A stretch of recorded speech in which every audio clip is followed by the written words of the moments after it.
Hello mga Kalingap! Welcome back to my YouTube channel. Ito na naman po ang inyong lingkod, Kalingap Maymay. Ayan, panibagong araw po, panibagong reaction video po tayo ngayon mga Kalingap. At syempre bago natin ipagpatuloy at itong reaction na ito na sinabihan ni Tikyo, itong si Kuya Bal ng Parahimas. Ano po kaya ibig sabihin ng Parahimas? Meron kasing dalawang ibig sabihin ng Parahimas mga Kalingap para po sa akin, no?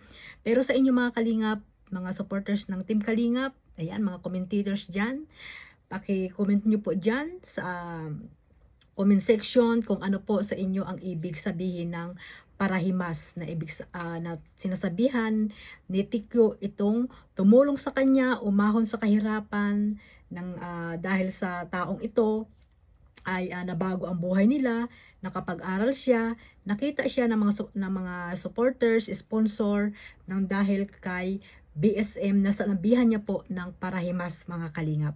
Pero bago natin ipagpatuloy yan mga Kalingap, magsha-shoutout muna tayo sa ating founder, Kuya Bal Santos Matubang, Ate Edna Vlogs, Kalingap Rab, at sa lahat po ng mga ambassador, charity vlogger, shoutout po sa inyong lahat. At syempre sa mga OFW, sponsor na walang sawang sumusuporta po sa mga charity vlogger at sa mga taong naghihirap po sa mandakot ng lugar po dyan sa Pilipinas. Mega love shoutout po sa inyong lahat. At ganoon din po sa mga kasamahan ko pong reactor.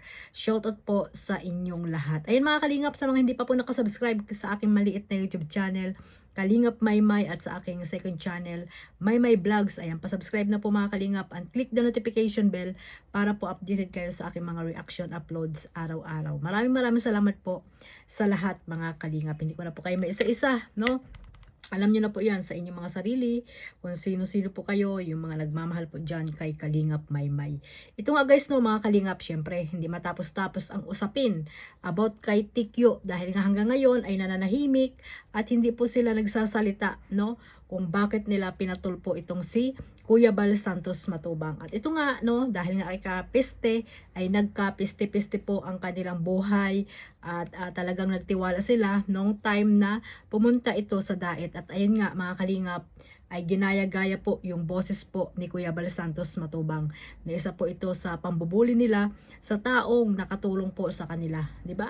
Balibaligtarin man ang atin ng mundo mga Kalingap, kung wala po ang itinatag ni Kuya Bal Santos Matubang na Team Kalingap, hindi po tayo, wala po tayo dito mga Kalingap, at hindi po tayo magkakakilala, at syempre hindi po kayo makikilala dito sa social media po, sa platform po ng YouTube mga Kalingap, lalo na po itong Batalero Family, di ba? Kung wala po itong si Iking na nagmamakaawa kay Kalingap Rab na puntahan, no, para matulungan itong pamilyang ito na si Iking po wala pong kakayahang tulungan or mapabahayan itong pamilyang Batalero, ay inilapit niya po ito kay Kalingap Rab. At ayun nga po, no, nang dahil kay Kalingap Rab, may ibang mga sponsor na tumulong mga Kalingap. Pero kung wala po itong itinatag ni Kuya Bal Santos Matubang na Team Kalingap, even Kalingap Rab, wala po yan mga Kalingap, no? Kung hindi po lahat ng dahil lang ito ay kay Kuya Bal Santos Matubang. Pero anong ginawa po ni Tikyo at ng tatlong itlog na to mga Kalingap, si Kapiste, Mang Iking, at itong si Manas, no? Di ba? Mga walang respeto sa taong nakilala sila, di ba mga Kalingap? Ito, panoorin natin ito, pakinggan, no, kung ano to ibig sabihin ng parahimas na sinasabi, or patunayan natin na may sinabi nga talaga si Tikyo na parahimas po mga Kalingap, itong si Bal Santos Matubang. Ayan mga Kalingap, hindi ko pa kasi ito na-reactionan, no? Hindi ko pa po ito na-reactionan itong sinasabi niya na ito na parahimas daw po itong si Bal Santos Matubang. Dati sinabihan niya po ng Lubal ba yun mga Kalingap? Grabe, no? Grabe talaga, walang respeto itong dalagang ito. Na dati naglalakad siya, naiinitan. 'Di ba? Naghahanap ng may ulam doon sa tabi ng dagat. Hindi makapagsuot ng magandang damit. Pero nung nandiyan na po sa Kalingap, natulungan po ng Kalingap, ano nangyari? Kahit pag birthday niya, 'di ba? Bongga. Oh. Bongga ang birthday, napabahay ng maganda. Hindi po 'yan hindi po 'yan sinasabi nila sinusumbat daw po. No, sinusumbat daw po ang pagtulong. Ayun po ay para po maunawaan nila kasi nga may mga ano na po sila may mga sakit na po sila sa limot kung saan at sino yung mga taong tumulong sa kanila na ngayon ay kanilang kinakalaban na po, no? Sana kung umalis na sila sa kalingap, tahimik na lang, 'di ba? Ay ang ginawa nila, ayun, nagpasulsol, nagpatulpo. Kaya hanggang ngayon, hindi makalimutan ni Kuya Bal at siyempre tayo ng mga supporters na nagmamahal kay Kuya Bal, hindi nakakalimutan yung ginawa nilang pagpapatulpo dito sa kay Kuya Bal Santos Matubang. After ng pagpapatulpo, nagawa ng channel at ito ang ginawa, no?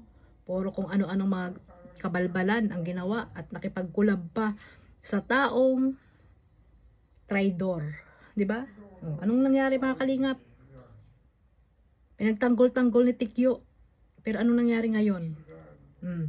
So ito mga kalingap, no, yung nagkulab po sila sa live, no, na pinagtatawanan nila itong si Kuya Bal at sinabihan nga ni Tikyo ng parahimas. Ayan mga kalingap, panoorin natin at pakinggan. Grabe ang tawa niyan. Wait lang ha.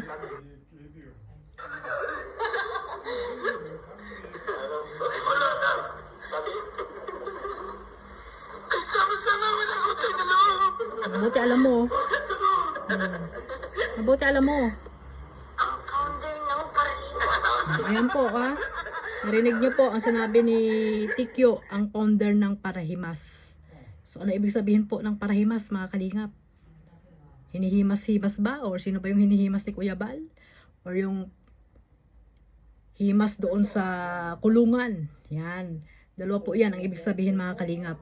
May hinihimas si Kuya Bal or hihimas doon sa kulungan itong kasama ka na Tikyo, no? Sana nga mabigyang hustisya itong si Kuya Bal. Hindi ko ang dapat bigyan ng hustisya, Tikyo, si Kuya Bal Santos Matubang dahil sa ginawa nyo, no?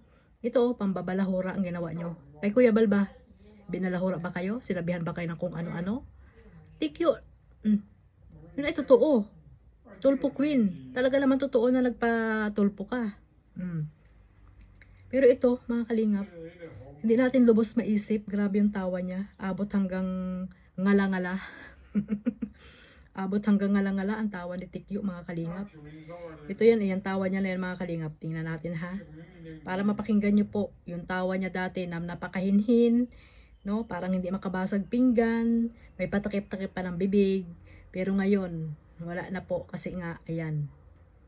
Nakapagmaganda na ng ngipin ay, kaya ang tawa niya grabe po. At kasama pa talaga itong tatlong bitlog na to na hindi na lang nahiya at hindi man lang sinaway ng kanyang magulang na dapat ay huwag kang ganyan anak, no? Kahit papaano naman ay nakatulong. Hindi lang papaano, nakatulong talaga, 'di ba? Kung gaano ginawa ng Team Kalingap sa atin. 'Di ba? Kung katulad nito ha. Tingnan natin itong tawa na ito ni Tikyo na grabe guys, mga kalingap. Abot hanggang ngala-ngala. Oh my goodness. Tingnan natin dito. Saan ba yun? Hindi ko na makita. Yung tawa na nila. Naabot.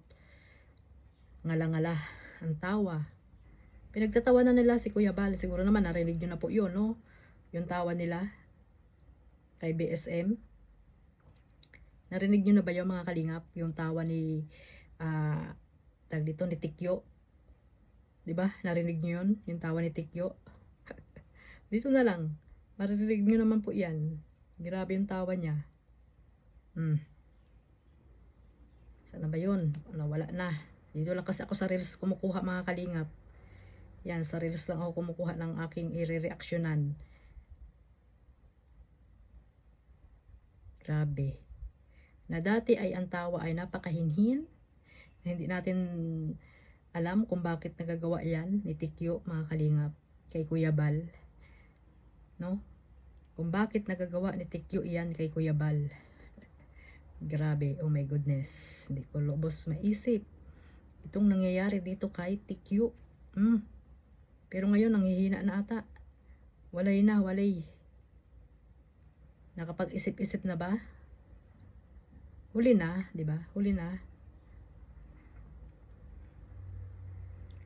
Huli na 'yan pag ganyan na bago sila magsisi ay nakagawa na sila ng hindi maganda sa taong tumulong sa kanila.